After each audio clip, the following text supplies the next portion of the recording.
संजीवनी अस्पताल बाल एवं शिशु रोग, general surgery, plastic surgery, neuro surgery, नेत्र रोग, फिजियोथेरेपी, स्त्री एवं प्रसूति रोग, हृदय एवं शुगर रोग, हड्डी एवं जोड़ रोग, कार्डियोलॉजी, दंत रोग, इमरजेंसी चिकित्सक सुविधाओं में एक भरोसेमंद नाम है। इस वक्त हम आदमपुर विधानसभा क्षेत्र में हैं और मोडाखेड़ा गांव में हैं।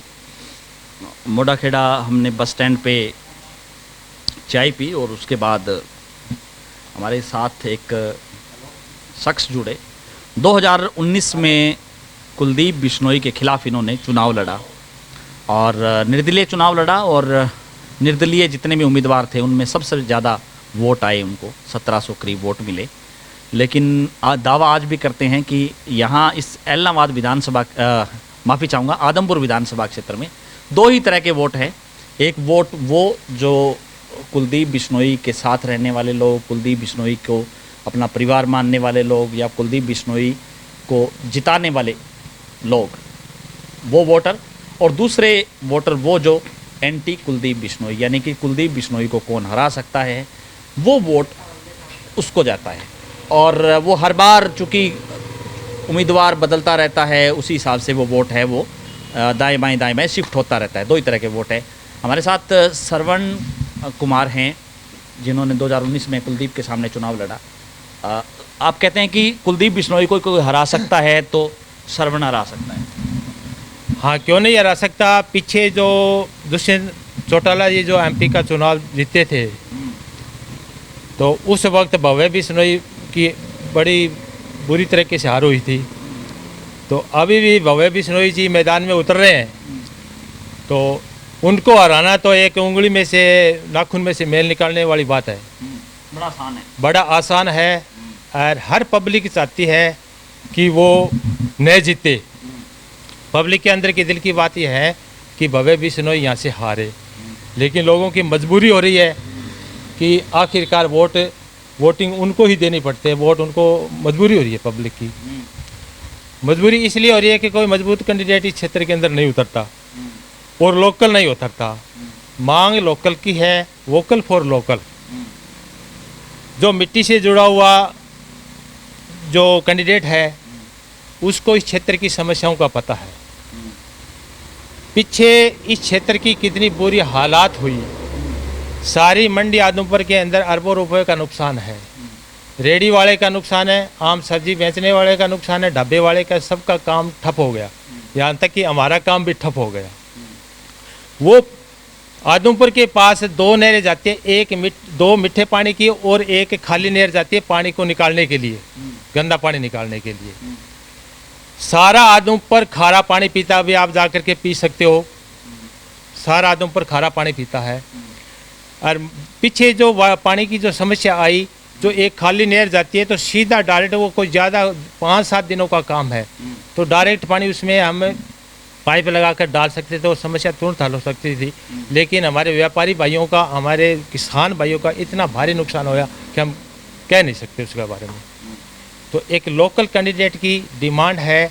हम भी सोशल वर्कर है, इस क्षेत्र के अंदर कार्य करते रहते हैं। छोटा मोटा काम हर गांव के अंदर, सफाई का काम हुआ, किसी के पेंशन बढ़ाने का काम हुआ, कोई सामाजिक कार्य है, कोई गौशाला के अंदर कार्य है। तो इस क्षेत्र के अंदर लोगों से जुड़े हुए हैं, अनेक कार्य हम कर रहे हैं। तो लोगों की आवाज़ है भी। ये आदमी हर टाइम लोग, मेरा कहने के अंदर लोग बोर हो चुके हैं इनका। तो इस बार फिर आपका कोई है चुनाव लड़ने का मूड? चुनाव लड़ने का तो मूड है और मैं दावे के साथ कह सकता हूँ कि कुलदीप बिश्नोई के पीछे तो कहते हैं कि भाई 28,000 वोट हर टाइम उसके पीछे खड़े रहते हैं और मेरे पीछे आप 5,000 वोट खड़े होके दिखाओ। अगर भव्य बिश्नोई जीत जाए तो मेरी सारी प्रॉपर्टी उसके नाम। यहाँ पर local for vocal, local candidate की डिमांड है और लोकल कैंडिडेट ही उसी को हराएगा। तो भव्य भी तो लोकल ही है, आदमपुर के रहने वाले हैं। इस बिश्नोई परिवार की राजनीति विदेश से लाए गए, यहाँ पर लोकल कहाँ पर है? भव्य के तो अभी आए हैं, वो विदेश से लाए गए, उनको लोकल कहाँ पर है? वो रहते हैं कहाँ पर? हिसार, दिल्ली। हमने तो उनको कभी यहाँ पर देखा नहीं, फर्स्ट टाइम देखा है मैंने तो यहाँ पर उनको। कहाँ है लोकल? लोकल तो मैं हूँ, सारा दिन हर टाइम यहाँ पर मिलता रहता हूँ लोगों से। लोगों की समस्या भी सुनते हैं। कोई आदमी कहता है तो उनके पीछे भी काम चाहे हल हो ना हो, लेकिन उनको यस जरूर बोलते हैं एक बार भी। ठीक है, आप साथ जरूर जाते हो? आप साथ जरूर जाते हैं। तो और क्या बड़ी समस्या है अपने सरवण जी इस इलाके की, क्या बड़ी समस्या है? इस इलाके की कहने मात्र तो कोई लोग बातें बनाने के लिए कहते हैं कि हमारे गांव के अंदर कोई समस्या नहीं है। मेरे गांव मोड़ा खेड़ा के अंदर जा करके देख लो, सारा गांव गंदगी से भरा हुआ पड़ा है। पानी लोगों को पीने के लिए नहीं है क्योंकि पाइपें सारी टूटी फूटी पड़ी है। इस गांव के अंदर सिर्फ 10 घंटा लाइट आती थी।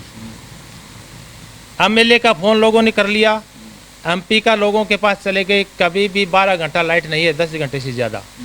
मैंने 2017 में सिस्टमेटिक ढंग से सी विंडो के अंदर उसको डाला और हमने बिजली बोर्ड की 4 शर्तों को पूरा कराया। अकेला आदमी, न मेरे साथ कोई एमएलए था, न मेरे क्या एमपी था, न कोई दूसरा आदमी मेरे साथ था। मैंने अपने खून पसीने के दम के ऊपर घर का पैसा लगा करके 2017 में सीओ विंडो में डाल करके 23 लाख का टेंडर उठवाकर पहले हमने केबल वायरिंग करवाई, फिर सारे मीटर बार लगवाए, फिर लाइन लॉस हमने 20% से कम किया और रिकवरी 90% की फ्री ऑफ कॉस्ट। 3 दिन लाइट 21 घंटे चली, हमने रिक्वेस्ट किया, हमारी 21.5% लाइन लॉस था, तो हमने चीफ से रिक्वेस्ट किया, सर हम 20% से कम इसको लाइन लॉस कर दे। लाइन लॉस हमारा 20% से कम करके चौथे दिन से आज तक 24 घंटा लाइट चल रही है। जब 15 मिनट लाइट चली जाती है तो कितनी तकलीफ होती है। इस समस्या को हमने हल करवाया। अब महात्मा गांधी बस्ती के अंदर है, पीने के लिए पानी नहीं था। हमने एक हफ्ते के अंदर एक क्विंटल की पाइप वाली पानी बिछवा करके पानी की समस्या को जड़ से ख़त्म किया। वहाँ पर इस क्षेत्र के अंदर मंडिया तो पॉलिटेक्निकल कॉलेज के अंदर सफाई का अभियान होता है और कोई हम जाते हैं, डोबी के अंदर जा कर के पूछ लो और किसी गांव के अंदर पूछ लो, मिट्टी से जुड़ा हुआ सफाई का अभियान, पौधारोपण का काम, नशा विरोधी के काम, सारा काम हम करते हैं। तो क्या लग रहा है इस बार चुनाव किस दिशा में जाएगा? अभी हालांकि कुछ उम्मीदवार चुनावी मैदान में आ गए हैं, कुछ नहीं आए हैं। एक तो मैं संयुक्त मोर्चा, किसानों का जो संयुक्त मोर्चा बना हुआ है, उसे आह्वान करना चाहूँगा कि उन्होंने पीछे दिल्ली के अंदर इतना हू हल्ला मचा रखा था और तीनों बिल मजबूर होकर प्रधानमंत्री को वापस लेने पड़े। तो आज संयुक्त मोर्चा कहाँ पर है? आज वो क्यों नहीं अपना कैंडिडेट, अपने में से कैंडिडेट क्यों नहीं निकालता?